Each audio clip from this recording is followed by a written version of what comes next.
अपनी राख से तू उड़ जा अब तलाश में परवाज़ देख परवाने की आस। Friends, welcome back to my YouTube channel exam time. मैं आपके लिए लेके आऊँ राजस्थान के प्रमुख दुर्ग जो अधिकतर कंपटीशन एग्ज़ाम में पूछे जाते हैं। तो चलिए शुरू करते हैं। राजस्थान के दुर्ग के बारे में हम पढ़ते हैं। तो पहले बात करते हैं हम राजस्थान में 250 किले हैं, मतलब दुर्ग है, मतलब 250 प्लस किले हैं। ठीक है। इसके बाद बात करते हैं हम राजस्थान में किलों का शहर किसे कहते हैं। राजस्थान में किलों का शहर जोधपुर को कहते हैं। अगली बात करते हैं कौटिल्य द्वारा रचित अर्थशास्त्र में कितने प्रकार के दुर्ग का उल्लेख है। तो 4 प्रकार के दुर्ग का उल्लेख है। पहला है जल दुर्ग, दूसरा है वन दुर्ग, तीसरा गिरी दुर्ग, चौथा है धनवन दुर्ग। अगली बात करते हैं हम राजस्थान में शुक्र नीति के अनुसार कितने प्रकार के दुर्ग का उल्लेख किया गया है। तो यहाँ 9 प्रकार के दुर्ग का उल्लेख किया गया है। तो पहला है अपना सैन्य दुर्ग। सैन्य दुर्ग को राजस्थान का सर्वश्रेष्ठ दुर्ग कहा गया है। मतलब राजस्थान का जो सबसे बेहतर दुर्ग है वो कौन सा दुर्ग है। अपना सैन्य दुर्ग है। तो यह दुर्ग चारों ओर से चतुरंगी सेना से सुरक्षित रहता है। मतलब एक किले के चारों ओर बेहतर से बेहतर सेना लगी हुई होती है। वो कौन सा दुर्ग कहलाता है। अपना सैन्य दुर्ग कहलाता है। दूसरी बात करते हैं हम गिरी दुर्ग की।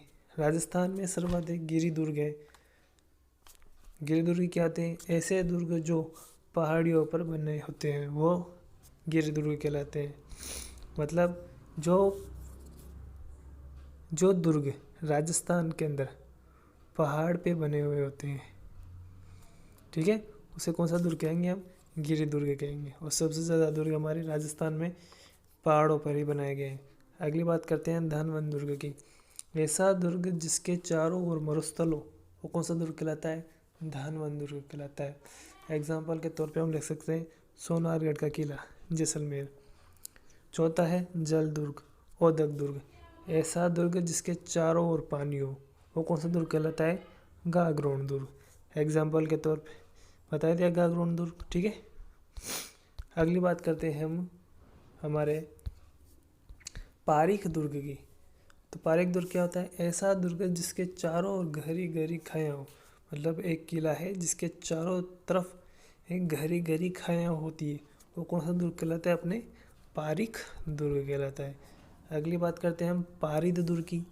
ऐसा दुर्ग जिसके चारों ओर ऊंची ऊंची दीवारों का परकोटा हो वो पारिद दुर्ग कहलाता है।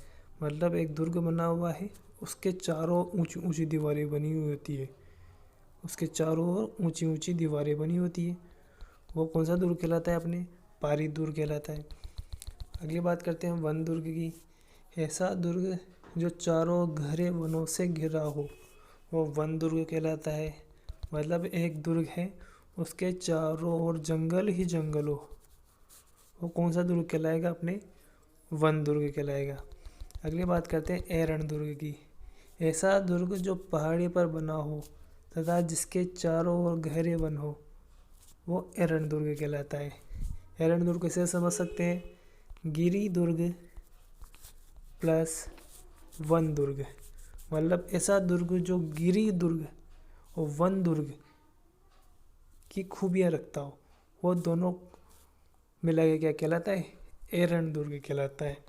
अगली बात करते हैं हम स्थल दुर्ग की। ऐसा दुर्ग जो समतल भूमि पर बना हो वो कौन सा दुर्ग कहलाएगा। अपने स्थल दुर्ग कहलाएगा। ठीक है। इसके बाद हम बात करते हैं हमारे नेक्स्ट कुछ लाइंस के बारे में बात करते हैं। तो पहले राजस्थान का सबसे प्राचीनतम किला कौन सा है। भटनेर का किला। वो कहाँ है। हनुमानगढ़ में। इसके बाद बात करते हैं राजस्थान का दूसरा प्राचीनतम किला कौन सा है। वो है चित्तौड़गढ़ का किला, चित्तौड़गढ़ में ही है। अगली बात करते हैं राजस्थान का नवीनतम किला कौन सा है। मोहनगढ़ का किला। वो कहाँ है। जैसलमेर में। अगली बात करते हैं हमारे राजस्थान का सबसे बड़ा लिविंग फोर्ट रिहायशी जो महल है वो कहाँ है। चित्तौड़गढ़ का दुर्ग कहाँ है। चित्तौड़गढ़ में है। अगली बात करते हैं राजस्थान का दूसरा सबसे बड़ा लिविंग फोर्ट वो कहाँ है। सोनारगढ़ जैसलमेर में। अगली बात करते हैं हम राजस्थान का वो किला जिस पर सर्वाधिक आक्रमण हुए। भटनेर का किला हनुमानगढ़ में। राजस्थान के किस किले पर सर्वाधिक विदेशी आक्रमण हुए? भटनेर का किला हनुमानगढ़। राजस्थान के किस किले पर सर्वाधिक देशी आक्रमण हुए? तारागढ़। कहाँ ये? अजमेर में। अगला है राजस्थान में सब किलों का सिरमौर किसे कहते हैं? चित्तौड़गढ़ दुर्ग। कहाँ है? चित्तौड़गढ़ में। किस दुर्ग को दुर्गाधिराज कहते हैं? रणथंभौर दुर्ग। कहाँ है ये? सवाई माधोपुर में। नेक्स्ट है हमारा, हम राजस्थान के दिशाओं के बारे में बात कर लेते हैं। ये हमारा उत्तर है, ठीक है, ये दक्षिण है, ये पूर्व है, ये पश्चिम है। तो इसी पे रिलेटेड क्वेश्चन है कि राजस्थान का उत्तरी सीमा का प्रहरी किस दुर्ग को कहा जाता है? तो बटनेर दुर्ग को कहा जाता है। कहाँ? ये हनुमानगढ़। यहाँ पड़ता है अपना बटनेर दुर्ग, यहाँ पे, ठीक है। इसके बाद अगला क्वेश्चन लेते हैं हमारा, राजस्थान का दक्षिणी सीमा का प्रहरी किस दुर्ग को कहते हैं? चित्तौड़गढ़ दुर्ग। कहाँ ये? इस जगह पे है, ठीक है। इसके बाद बात करते हैं हम, राजस्थान का पश्चिमी सीमा का प्रहरी किसे कहते हैं? सोनारगढ़। कहाँ ये? जैसलमेर में। ये इस जगह पे पड़ता है ये। इसके बाद बात करते हैं राजस्थान का पूर्वी सीमा का प्रहरी किस दुर्ग को कहते हैं? तो शेरगढ़ दुर्ग को कहते हैं। ये हमारे, ठीक है, ये हमारे इस जगह पड़ता है ये हमारे। और शेरगढ़ दुर्ग आपको नहीं दे तो इसकी जगह लोहगढ़ दुर्ग भी लिख सकते हैं। ये भरतपुर में इस जगह ही है अपने। अगर आपको दोनों ही ऑप्शन में दे रहेगा हो तो फर्स्ट जो आपको सबसे बेहतर जो आंसर लगाना ही है वो है शेरगढ़ दुर्ग, ठीक है। इसके बाद हम बात करते हैं कमरकोट दुर्ग के बारे में। ऐसा दुर्ग जिसके चारों ओर दोहरा परकोटा हो उसे कमरकोट दुर्ग कहते हैं। मतलब एक दुर्ग है, उसके तरफ एक दीवार, एक और दीवार लगी हुई हो, उसे कमरकोट दुर्ग कहते हैं। दोहरा परकोटा हो गया। कुमठ दुर्ग, ऐसा दुर्ग जिसमें कुमठ नाम की वनस्पति पाई जाती है उसे कुमठ दुर्ग कहते हैं। इसके बाद हम बात कर लेते हैं नेक्स्ट कुछ कथन के बारे में। जलालुद्दीन खिलजी ने रणथंभौर दुर्ग के बारे में कहा है कि मैं ऐसे ही 10 दुर्गों को मुसलमान के एक बाल के बराबर भी नहीं समझता, या फिर ऐसी लाइन आ सकती है, मैं ऐसे 10 दुर्गों को अपनी सेना के सर की एक बाल के बराबर भी नहीं समझता हूँ। तो नेक्स्ट है अपना, अबुल फजल ने रणथंभौर दुर्ग के बारे में कहा है कि अन्य सब दुर्ग नंगे जबकि यह बख्तरबंद है। नेक्स्ट लाइन कही गई है रुयार्ड किपलिंग ने मेहरानगढ़ जोधपुर के लिए कहा गया है कि इस किले का निर्माण तो देवी देवताओं या परियों ने किया होगा। अगली लाइन है जैकलिन कैनेडी ने मेहरानगढ़ के बारे में कहा है कि मैंने दुनिया में 7 आश्चर्य देखे किंतु यह दुनिया का 8वां आश्चर्य है।